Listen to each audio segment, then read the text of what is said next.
And good morning at 7:04 on this Tuesday, June 10th. It's time to head to Studio B for Coleman and Company. Well, hello, everybody, and welcome. Here on a Tuesday morning, our program brought to you by Vanderbilt Wilson County Hospital. Today, we'll be discussing the city of Mount Juliet with Justin Beasley. But first, it's time for our Health Minute, brought to you by Vanderbilt Wilson. Studies have shown a drop-off in cancer screening during the first year of the pandemic that led to an increase in people presenting with advanced cancer diagnosis. This includes breast cancer. Mammograms are a type of screening test used to look for and diagnose breast cancer. They can detect signs of breast cancer early when it's highly treatable. Symptoms of breast cancer include finding a new lump or mass in the breast, swelling, skin dimplings, breast or nipple pain, nipple discharge or retraction, and swollen lymph nodes under the arm. Even if you aren't showing symptoms of breast cancer, or if you don't have a family history of breast cancer, you still need to get a mammogram each year if you're 40 and older. If you have a family history of breast or ovarian cancer, you may need to start screening earlier. No matter your level of risk, it's crucial to be proactive with your health and get screened regularly for breast cancer. For more information, visit VanderbiltWilsonCountyHospital.com. People choose Vanderbilt Wilson because of their comprehensive services, because of their recognized care, and because of their commitment to community. And we want to conclude today, as we do many times, with Life's Essential 8. Improving and maintaining cardiovascular health can help you enjoy a longer, healthier life. And Life's Essential 8 outlines a few easy steps you can take to live that healthier lifestyle. Eat better, be more active, quit tobacco, get healthy sleep, manage weight, control cholesterol, manage blood sugar, and manage blood pressure. And with that, let me welcome Justin Beasley, live in studio this morning and not on the telephone. The public, he is Mount Juliet's Communication Director. And Justin, good morning. Proudly, yes, sir. Good morning. In the flesh this morning, luckily MJ was sitting down because when she saw me in person, I got a warm welcome, but I think she was I wouldn't say starstruck, but she was startled there for a little bit. But super glad to see y'all. Well, it's so nice to have you here. I know that you live in Murfreesboro, you work in Mount Juliet, and it's much more convenient for you to call in. And we have had some great telephone conversations, and we fill the time with vital information about the city of Mount Juliet. But to have you here live in person this morning, let's just say it's an extra treat. Absolutely. All right. The pleasure is mine. I can promise you that. You had coffee ready and everything. Well, you had a Board of Commissioners meeting last night, and I believe the first reading of your budget for the next fiscal year, and that's something we need to talk about. What was that like? Yeah, they always talk about city government, and the Board of Commissioners meetings can sometimes be a little boring and almost put you to sleep. The ones in June are certainly entertaining because you talk about budget and you look at an elected body, and in most cities, I would say ours is a little different. Most cities, the number one task for an elected body is to approve the budget. Mm-hmm. It's a big deal, no matter what kind of budget you have. I'd like to think our elected body is a little different. With the city as vibrant as ours, you can be a lot more active in the community and do certain things. So they certainly have more responsibility than that, but it is a great challenge to work with the finance director and Kenny Martin, our city manager, to figure out what you say yes to and what you say no to. I'm certainly not envious of that, but hard decisions have to be made, and we passed our budget on the first reading last night. If anybody's listening, not understanding of city government, and I barely understand it myself. First reading is just tentative. Second reading is when everything is squared away, and then you submit it to the state, and then you start your new budget year on July 1. So we've had a workshop in May where you kind of discuss some preliminary things, have that discussion, and then I would say the nitty-gritty starts on first reading and second reading, and that's when you start to make those decisions and really pinpoint what you're going to do. Well, how has how's your sales tax income, sales tax revenue is one of the big things, I think, and you have a very low property tax rate in Mount Juliet, and that may be for just certain things. I'm not that familiar with it, but haven't your sales tax collections been good? They've been awesome. I mean, you add a Costco, a BJ's Wholesale, and a Sprouts in the future, sales tax is going to come in. We've done a really good job of promoting shopping local, which is really good, but then again, we've added certain things to the city and provided an elite service in a lot of different areas. And a lot of those times when you have new households coming in and more day-to-day traffic, you just need a little bit more revenue. You've often mentioned last 2 months, and I didn't have a crystal ball and I didn't really have a pulse on it about, what the property tax is going to be. Thank goodness Mount Juliet has been so frugal with Kenny Martin under his direction. An 11-cent property tax. So if your house is $500,000, $600,000, $700,000, $800,000, you're going to pay almost $200 in your actual property tax. People that move from California, they'll pay it in January and they'll be like, okay, and this is due next month. They'll be like, no, you're good. You're good for the year, and they don't believe us. Unfortunately, and listen, this is just on first reading, but the first time it was brought to our attention at the workshop, it was proposed to increase to 68 cents, which is, it's up from 11 cents for sure, has come back down to 54 cents before first reading last night. And then as voted on in the first reading, agreed on 3-2, it has come down to 44 cents from 11 cents. And that's something, of course, the board and Kenny Martin have deemed appropriate for this time. We'll see where that comes on second reading. But that would be approaching 400% increase, 4 times as much from 11 to 44. Am I right? Your math is better than mine. It's certainly more than 11 cents. And when it was 11 cents, it was lowered twice to get there.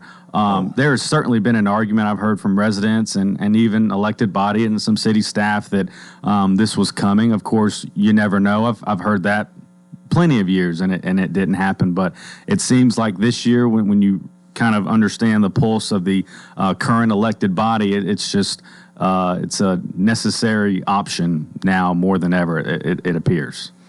What's calling for the increased expenditure?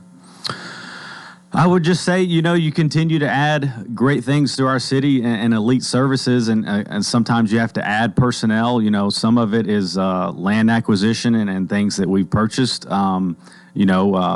There's a plethora of things that go into that equation for people that are much smarter than me. But you look at you forecast 5 and 10 years out, and you realize if you have the property tax where it is, and you keep spending what you have, eventually you're going to run out. So I think that's where that number comes from, is that's going to be a little bit more of a level approach to continuing to provide those elite services without running out of all your money.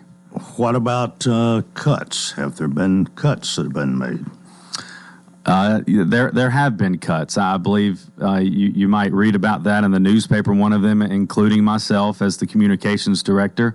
Kenny Martin brought it to our attention. We have a deputy parks director as well, Melinda Troutman, and then we had a safety coordinator also.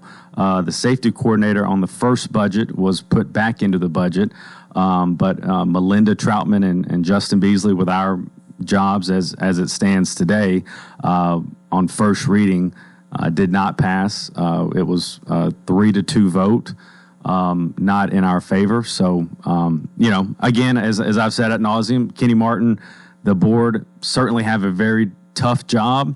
I've had a friend that when I left Channel 4 to come into municipal government, he's worked in it about 30 years. He's at another city and said he's never heard of layoffs in municipal government in his 30 years working. Municipal government, state government, you just don't hear of layoffs. So it is unfortunate, but it's a decision, obviously, that I don't love, but I respect. The elected body, they have a tough job, and so does Kenny Martin. And I appreciate my time there for sure. Nothing bad to say. Well, inquiring minds want to know. There are some other cuts that are significant that you can talk about. You'd have to define significant. I mean, I certainly think, I've heard that your number one resource are the people that are working your actual heads on the job. It's unfortunate that, the city is at a place where they do have to eliminate a couple of jobs, and I hate that. You don't wish that upon anybody. I do know that there could be more jobs. I've heard from one commissioner last night that Kenny Martin probably needs to cut a couple more. So that remains to be seen. But those are tough decisions. I'm not envious of what the board has to do and Kenny Martin, and I certainly understand those decisions, but they are tough ones that affect a lot of people. Yes, sir. All right, it's time for us to take a break. Our program is presented by Vanderbilt Wilson County Hospital. This is Coleman and Company, FM 98.9. Let's see what's happening on the roadways. And it's all brought to you by our friends at Absolute Kubota. High performance, high horsepower, 0% financing is still a thing. Now's the best time to save on new Kubota L-Series tractors, rated #1 for durability and owner experience in the U.S. Absolute Kubota, 1506 West Main. Now at traffic, here's Chuck. Good morning. An accident south of Nashville's got traffic tied up on the interstate in Murray County this morning. It's 65 northbound at the 50-mile marker. There's so much traffic trying to get up through that area, trying to make its way up through Spring Hill, Saturn Parkway. That 65 northbound in Murray County headed towards Williamson County is a mess. Very dense fog this morning out here in Middle Tennessee, especially north of Nashville as you travel up 65 through Robertson and Sumner County up through Millersville. Again, it's very foggy. Hey, when you need dependable towing for your car or big truck, call STR Towing and Recovery. I'm Commander Chuck, your on-time traffic. Here's District Attorney General Jason Lawson. I've seen people who have turned their lives around and become successful in defeating addiction. Every family has people addicted to drugs, and every family knows someone and loves someone and wants to come in and change that. Everyone knows someone who is caught up in that situation. Recovery is possible. People do it every day, and you can too. Ask for help. You don't have to do this alone. Visit WilcoAddictionHelp.com or call 615-549-5777. Cedar City RV, your destination for all things camping. Whether you're looking for travel trailers, fifth wheels, or anything in between, Cedar City RV has you covered. We proudly offer top brands like Forest River, Palomino, Rockwood, Coachman, and more. Plus, expert service after the sale to keep you on the road with confidence. Financing is available, making it easier than ever to start your next adventure. Visit us online at cedarcityrv.com or stop by our location at 1102 Sparta Pike in Lebanon to explore new and previously enjoyed models today. We continue here on this Tuesday morning. Thanks for joining us. Again, our program brought to you by Vanderbilt Wilson County Hospital, and Justin Beasley's here. Right now, the communications director for the city of Mount Juliet. But you've kind of stunned us this morning, and I think the results of last night's first reading. We know that's not.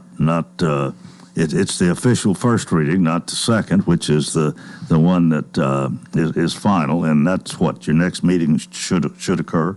Yes, sir. Yes, sir. That'll be second reading, and that's when a lot of changes happen. I think last night the baseline was mentioned pretty early at bringing the property tax to 44 cents per $100, and that's what we're operating with right now.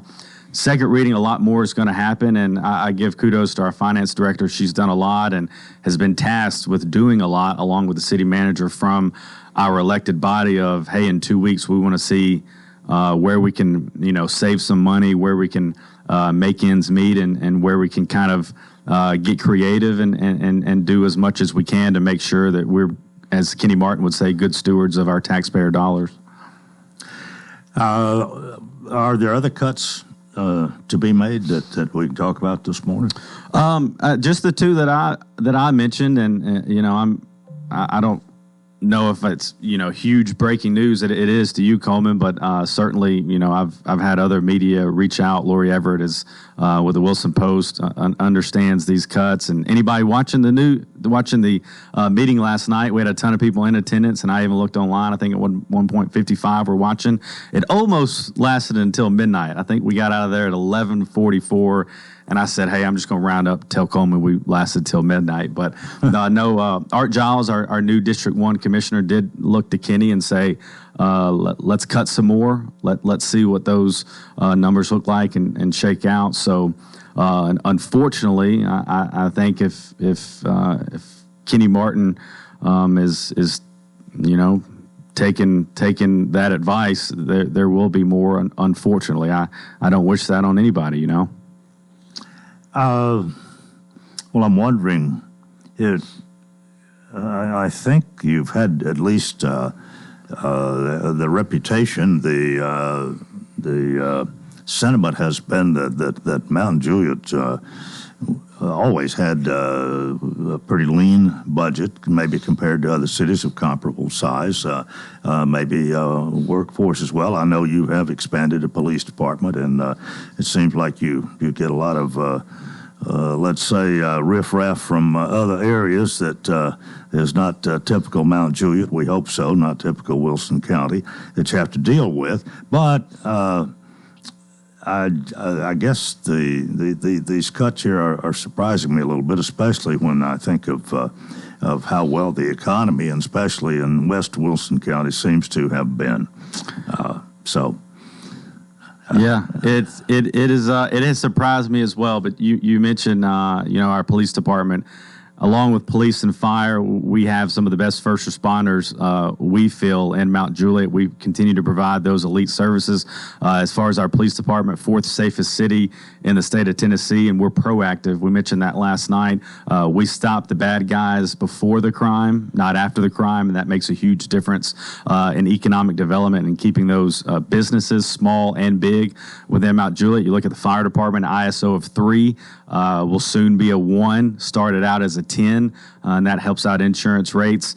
You look specifically at the Mount Juliet Police Department, we're going to add 5 new positions there for a total of $584,000. These are really good numbers. These are straight from our finance director, so this is not me just remembering last night. And then we will also have $335,000 for police department pay adjustments, and those are needed. Those are guys and men and women that obviously put their lives on the line every single day, but we want to keep the best of the best. Tyler Chandler, our deputy chief, mentioned a couple of meetings ago, we have a really good continuity with our lieutenants and patrolmen and women at the top that have been there for a while. When you look at replacing somebody, you got to learn new streets, new language, new lingo, really the community and how everybody operates. If you can keep those same men and women in those positions, it really pays dividends, and that's what we're really starting to see with our police department. So we want to be competitive with other cities with pay adjustments, and we're certainly doing that, especially with our police department. So that's good news. Yeah, and I know here in Lebanon and Wilson County, those leaders like the sheriff, police reps, and so on, they just don't want to lose good employees. Yes, sir. And the sentiment seems to be to come up with raises or do whatever is necessary to retain them, rather than having to start over with somebody else, or even import somebody and them get adjusted and this sort of thing. If you can keep that good core of good employees, you're better off. Absolutely. I don't think there's any question about that. Absolutely. Your workforce is your most important asset for sure. I think Bill Trevette, our vice mayor, mentioned it at the workshop with how good our police department does at communicating that message of every time we get a bad guy, and they do just a super fantastic job. And I am the fire public information officer, so I feel like every time I comment police, I've got this fire, the fire chiefs in the back of my head saying, say something good about fire, and they're doing some great stuff too. We got a new building coming online in December, and continuing to provide elite ambulance services. We hosted EMS Week a couple of weeks ago, and man, I just tell you, the quality of men and women that we have in that department under the leadership of Mark Folks, our fire chief, and Joey Edwards, our deputy chief, who is celebrating a birthday today. Happy birthday, Joey. We're certainly blessed to have them in Mount Juliet. I don't think people realize just how good we have it in Mount Juliet. Well, I'm looking at the calendar over here. I guess 24th would be the next time you would be with us. So you'd have a meeting on the evening of the 23rd. That'll be when you have the second reading. Yes, sir. And then we'll know more. What about I know we've talked a lot about parks and recreation and things that tend toward the good life, the Mount Juliet type of life that people have come to expect. Any cuts or anything brewing there? Well, I did mention one of the cuts is the Deputy Parks Director, Melinda Troutman. She reports to Rocky Lee, our Parks Director. He has been with the city for 25 years. I said when I first got to the job, and I'll say it now, if you could create a Parks Director in a lab, he's what it would look like and sound like and operate like. He has certainly elevated the parks to a big stature.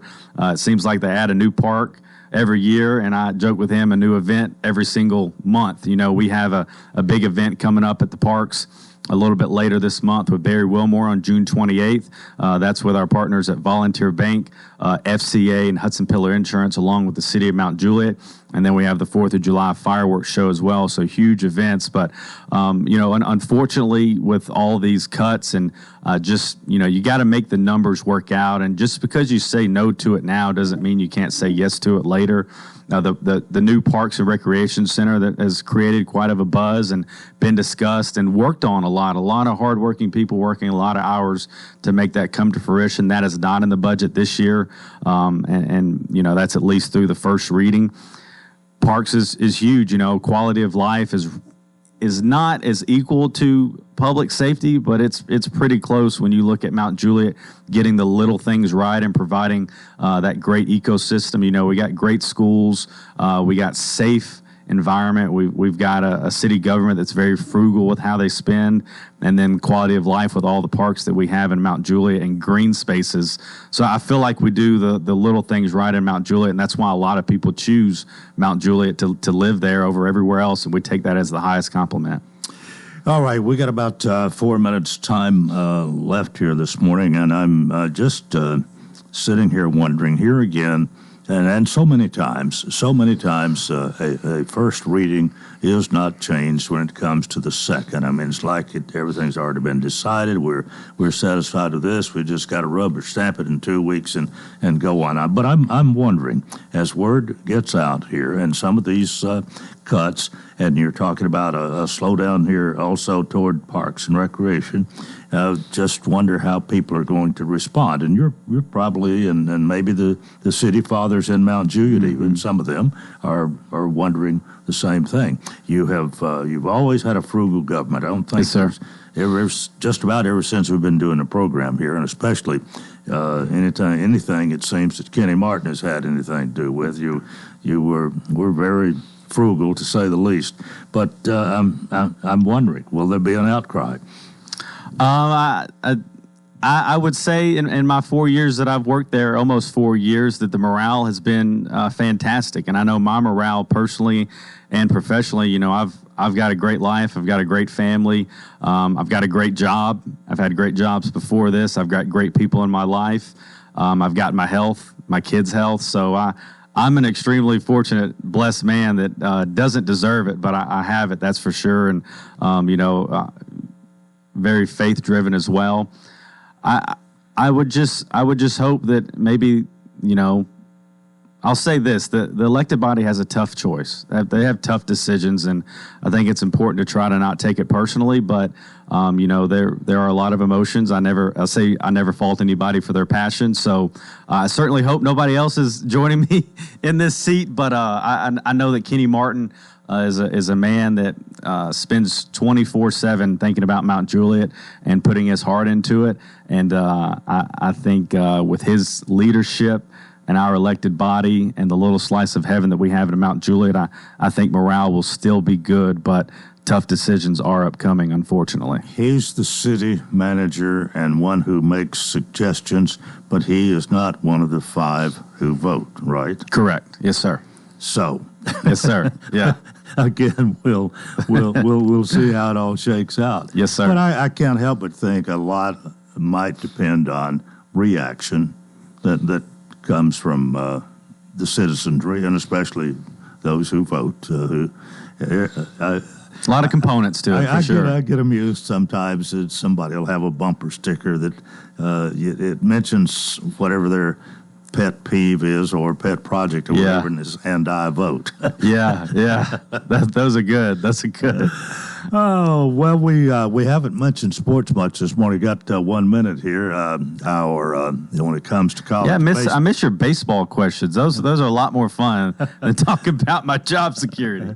Well, the Commodores and the Vols don't have a lot to brag about after things settle down. But just Arkansas and LSU. My first job, I covered Murray State baseball, and I went to maybe 2 games a year, and now they're at the College World Series. So I don't think we see Cinderella stories like that often at the college level, unless you include like a Coastal Carolina. So I think everybody in this area needs to be rooting for Murray State. I know Tennessee fans sure as heck aren't rooting for LSU or Arkansas. So join that bandwagon. Well, there's a guy who played at Lebanon High, who went to a smaller college and then transferred to Arkansas. Okay. He's a sub, I think, didn't start, but has had a leading role coming off the bench and so on. I'm sorry I don't have his name. Tommy Bryan sent me the information yesterday, but Tommy Bryan's retiring. MJ says congratulations to him. Carson. Well, anyway, okay. So I'm kind of pulling for Arkansas. Okay. Because of Go that. Carson. We are too. All right. Well, Justin, thanks for being with us this morning. Thank you, Coleman. We'll see you in 2 weeks. Thank you, Coleman. All right. That is part 1 of Coleman and Company, brought to you by Vanderbilt Wilson County Hospital. We've got more. Please keep it right here, FM 98.9. Let's see what's happening on the roadways. Thanks to our friends at Bates Ford. Get $50 off $250 repair offer to owners of 4 to 10-year-old Ford, Lincoln, or Mercury vehicles. Bates Ford, 1780 Franklin Road. Now at traffic, here's Chuck. Good morning. Working several accidents out here trying to clear this one. 65 northbound at Wedgwood. A lot of rubbernecking associated with this one. South of town, down in Murray County, there's an accident on 65 northbound. It's going to be at the 50-mile marker. That's slowing down all that traffic coming up from the south on 65 northbound out of Murray County towards Williamson County. Hey, when it's time to move, call True Friends Moving Company here in Middle Tennessee. That number 615 area code 240-2811. I'm Commander Chuck with your on-time traffic. Welcome to Hearthside Senior Living, Lebanon's unique senior living community designed for seniors to age in place, all within a safe, comfortable, and Christian environment. Beautiful retirement homes designed for an independent lifestyle with maintenance-free living. Hearthside Senior Living also continues the excellent tradition of assisted living for those seniors who need additional services. Hearthside Senior Living, an independent retirement community and assisted living community, all on one campus in the heart of Lebanon. Call 615-443-1994 for a tour.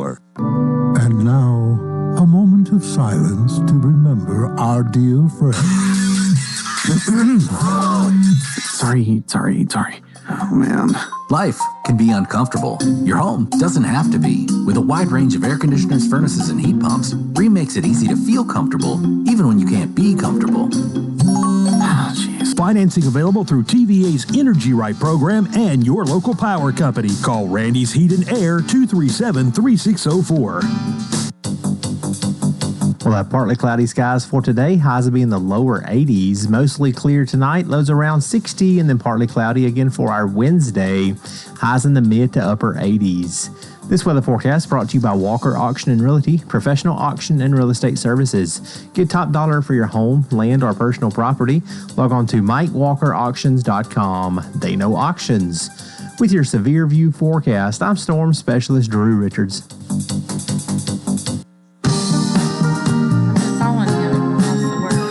Welcome to part 2 of Coleman and Company. It's a Tuesday. Tuesdays at this time, we feature Hearthside Senior Living.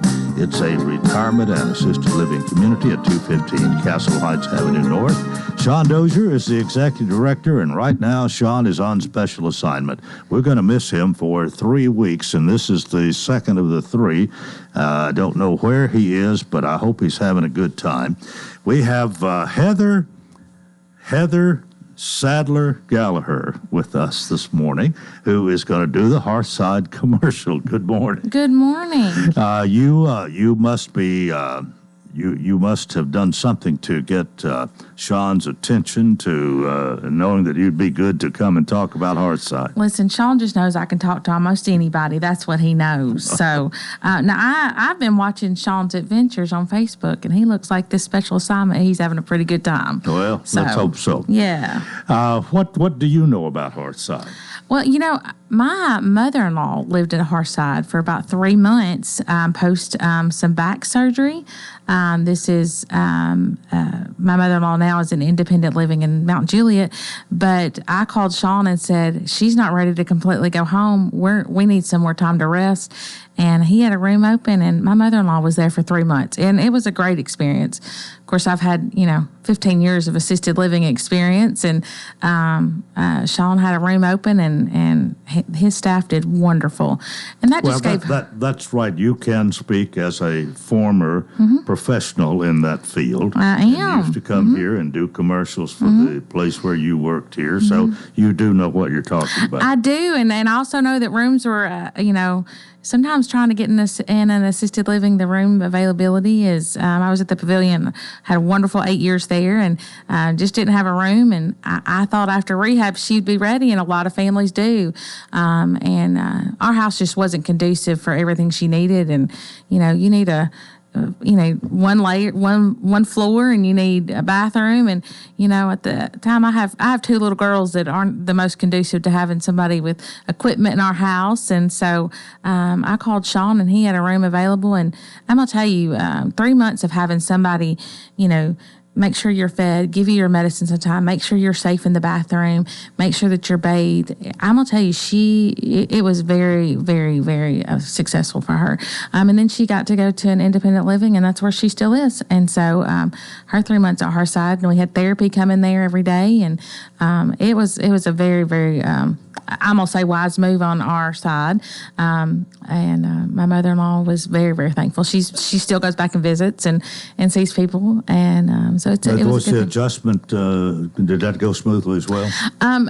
Yeah, I tell everybody, when you move into an assisted living, the first 2 weeks are the hardest on the family too.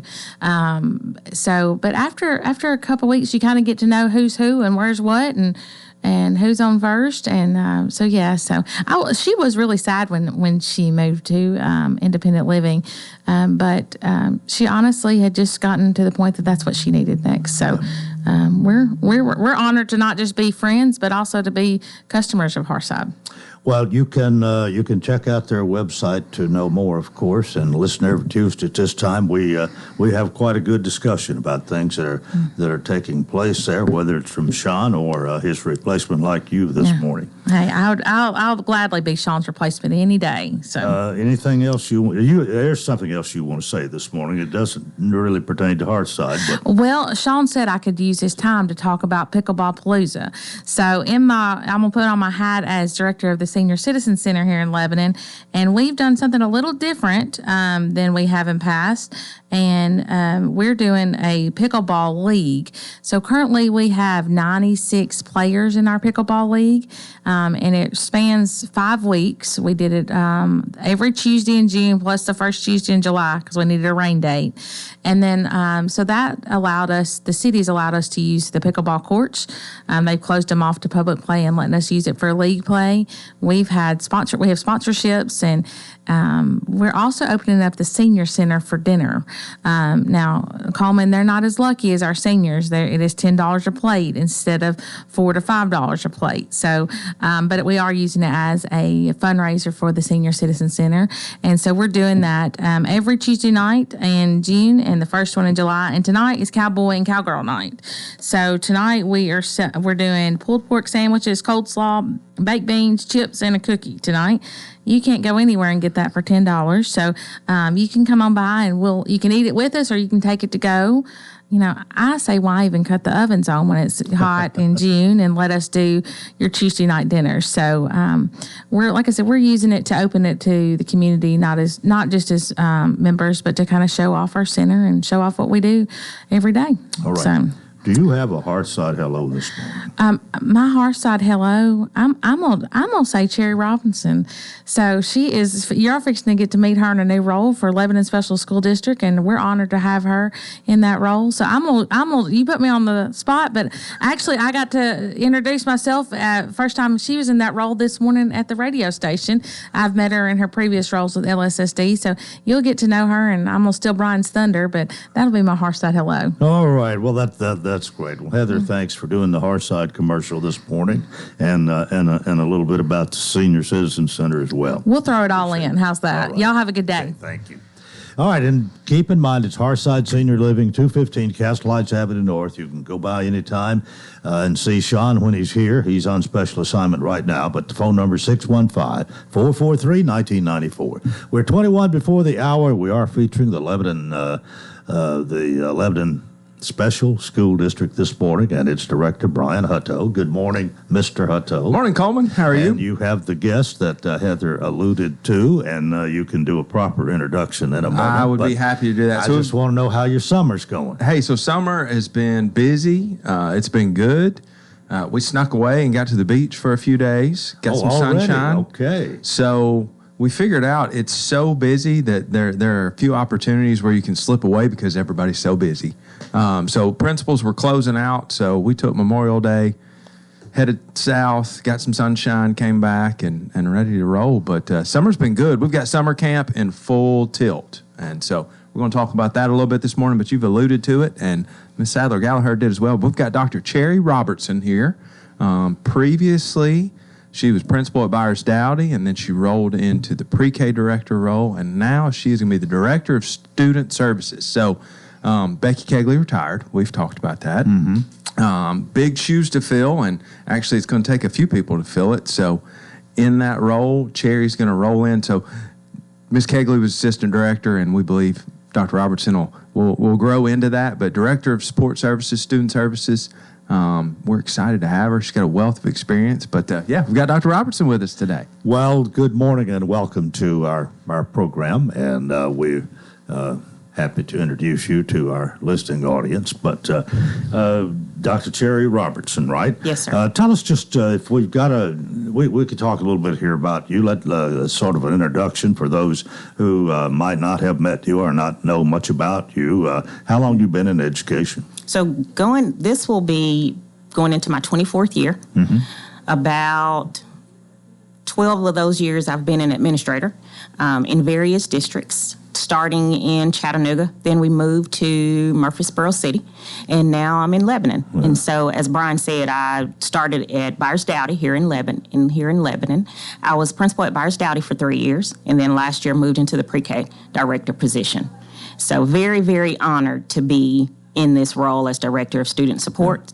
I'll be working with counselors, nurses, principals, assistant principals, just a little bit of everybody. So very, very excited. Well, your career path here kind of reminds me of that television program. It used to say, moving on up. Yes. So that's a compliment. Yes. You have been able to do that so far. Yes. So, but quite challenging opportunity that you have, I feel sure. Absolutely. As Mr. Hutto said, Ms. Kegley, her shoes are very big to fill. And so we are in the process of working together now to make the transition as easy as possible. Yeah. So, I'm excited. All right. Well, what do you and I need to discuss at this point, Brian Hutto? Coleman, I have all sorts of things for you today. I'm just our board meeting for June was pushed, and it is on June the 23rd. So I want to make sure we push June and sometimes July, but we do June because this is smack in the middle of budget. So we're preparing budgets, and that would be our general purpose budget. That would be our federal budget.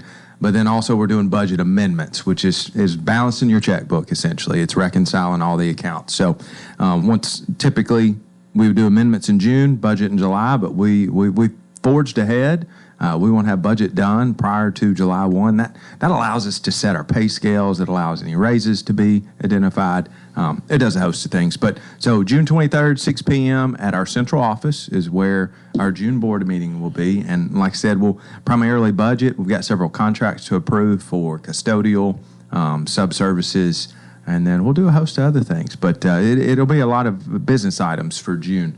Do want to tell you about Summer Learning Camp. So, Summer Learning Camp, we're in the third iteration of that.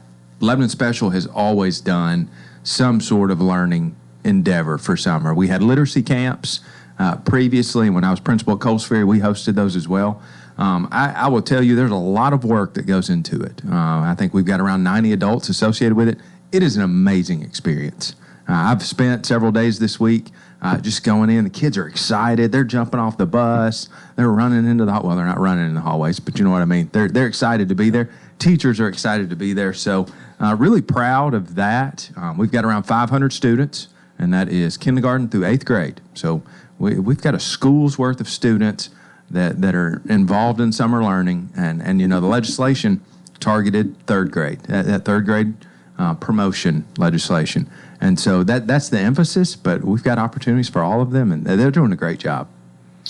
But it's not the entire summer. It's what, 4 weeks? It's 4 weeks. It's June. But I would imagine it's pretty intense during those 4 weeks. It is. It is. There are some pieces that I can tell you that teachers really. So school year, you've got 180 days to get in X amount of material. Summer camp, you're really targeting specific things, and we're really focused on literacy. We've talked about that before. Literacy is the key. It opens all the doors.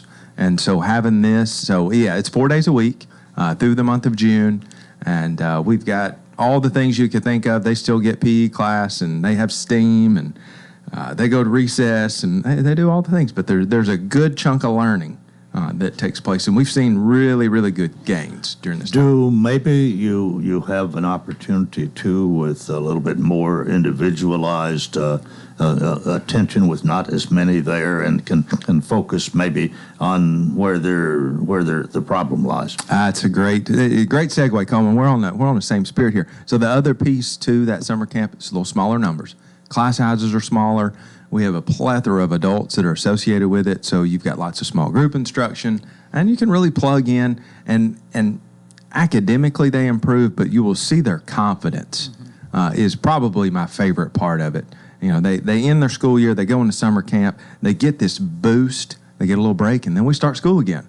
And so for the students, it's really special. Right. And I'm glad we get to do it. Their break's just 4 weeks shorter than the other. That's correct. That's correct. But a great learning experience. It is. Yeah. It is. It really is. Time for us to take a break. Brian Hutto, Dr. Sherry Robertson are here representing the Lebanon Special School District on Coleman and Company, FM 98.9. Let's see what's happening on the roadways. Thanks to Absolute Kubota, high performance, high horsepower, 0% financing is still a thing. Now is the best time to save on new Kubota L-Series tractors, rated #1 for durability and owner experience in the U.S. Absolute Kubota, 1506 West Main. Now at traffic, here's Chuck. Good morning. Trying to wrap up this wreck south of Nashville in Murray County. This morning's got traffic crawling along 65 northbound at the 50-mile marker. That's before you get up to around Saturn Parkway in Murray County. On 65 going northbound, it's gotten heavier over here now on 40 west as you come out of Hermitage into Donaldson as it continues to build down I-40 in from Wilson County. If you recently suffered hail or storm damage to your roof, now your roof is starting to leak. Call Independent Roofing Specialists. Check out their website at IRSroofs.com. I'm Commander Chuck with your on-time traffic. Where a patient starts their cancer care matters. And here, that means Vanderbilt Ingram Cancer Center, Wilson County. It's Vanderbilt level care without making the drive to Nashville. From screening to diagnosis to treatment and recovery, patients can get all the care they need right here close to home. So now, having the best care team and most advanced treatment is closer than ever. Vanderbilt Ingram Cancer Center, making cancer care personal.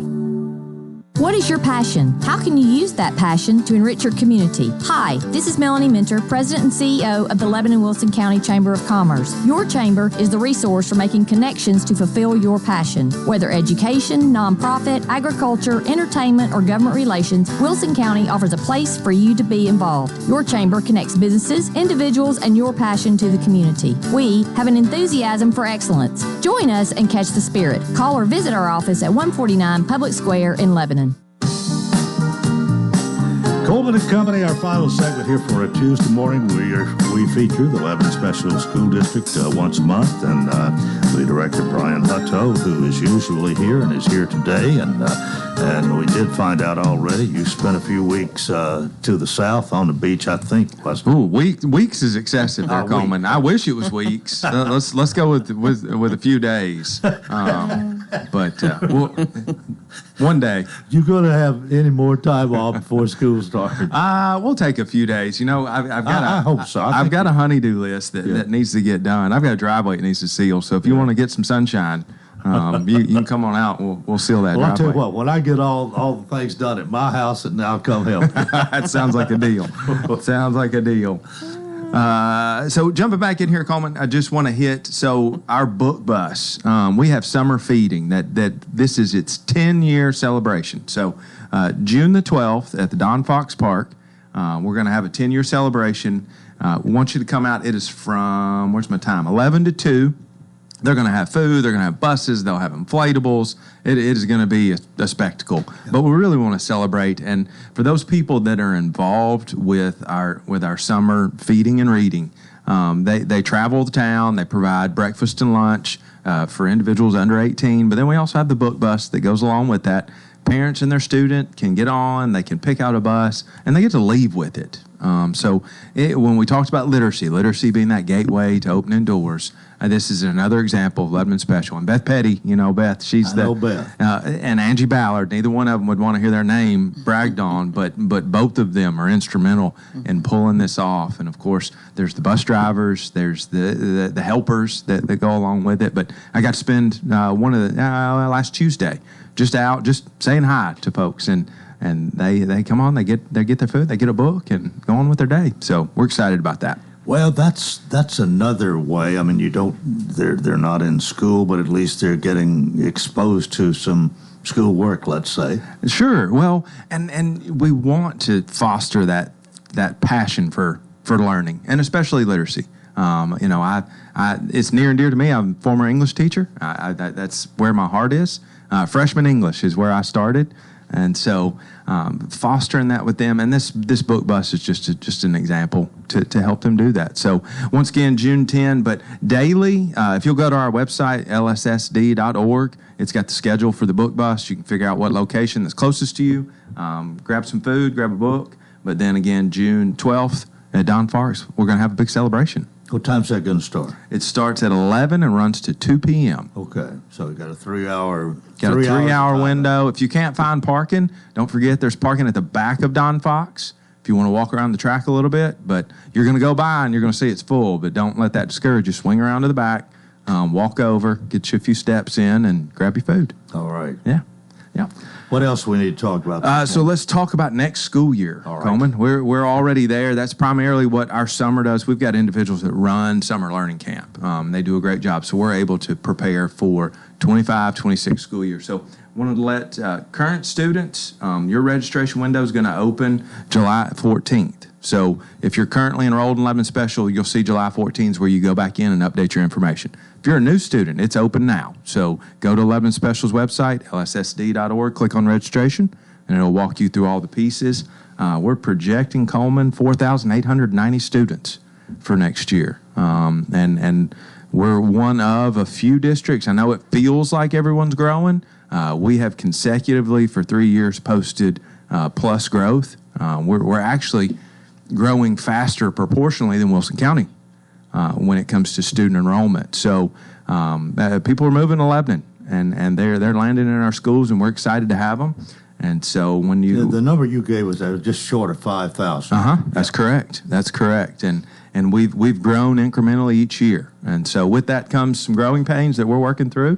But we're doing our folks are doing a good job being prepared for that. Well, let me ask Dr. Robertson here. This is no doubt somewhat of a learning time for you. You've done other things, but being in administration and having the role that you have now, I'll bet you are maybe focusing in on things that you have not been all that concerned about before. Would that be right? I wouldn't say that I wasn't concerned, but yes, really micro-focusing on several different areas. For example, my counselors, really micro-focusing on what they need and how to support them. Being an administrator, they're in your building, and you communicate and collaborate, but really kind of micro-focusing in on, how to support them, what they need, and then giving them the tools that they need so that they give our kids what they need. Mm-hmm. Well, what else you got for us, Mr. Hutto? So, want to do a plug here. We've talked transportation before. Coleman, yes. Buses, if we spend a lot of time on anything, we spend a lot of time on transportation. We want to get kids to school, and last year we had an overabundance of bus riders, over half of our enrollment. So let's say 2,500 students were riding or needed bus transportation.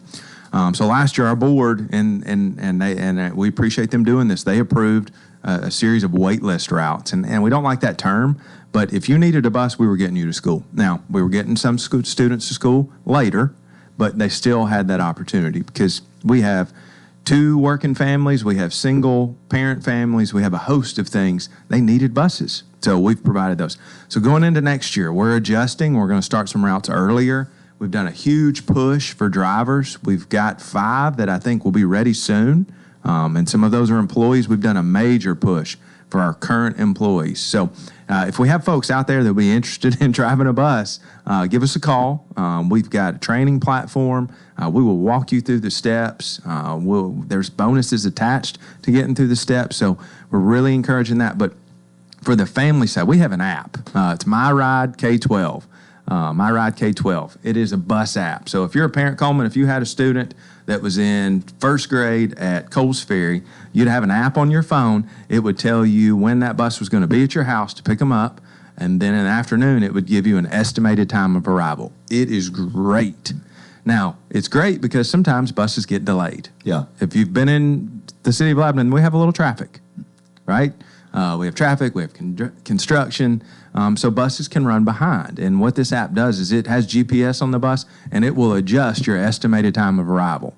If we have a bus breakdown, gets a flat tire, and we have to change buses, it's going to adjust that estimated time of arrival. So for our families that have bus riders, if you have the app, you don't have to do anything. If you don't, go to Lebanon Specials website, click on it, and just at least download it for now. Mm-hmm. When you get through registration, you'll need the student number, but we'd really like to have the majority of our families on that app so that we can get them timely information and not have to use 4 or 5 different platforms.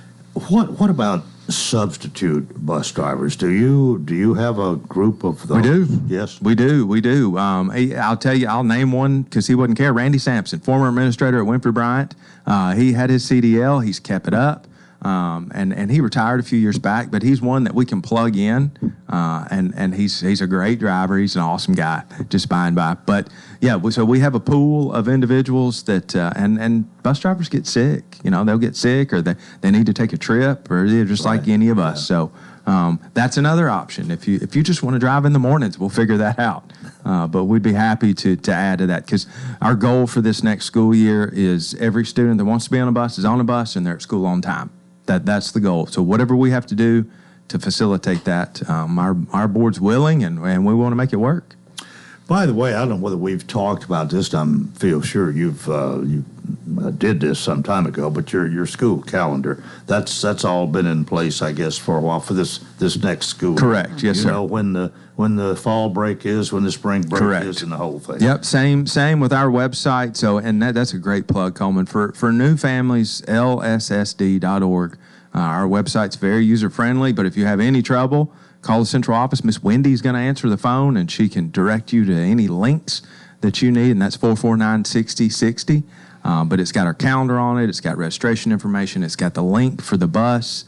It's got the food schedule for the summer meals and books. So it's a great resource. But once again, if you're not as digitally savvy as some folks, just call, and we'll get you in touch with the right person. Well, got to direct another question here, Dr. Sarah Robertson.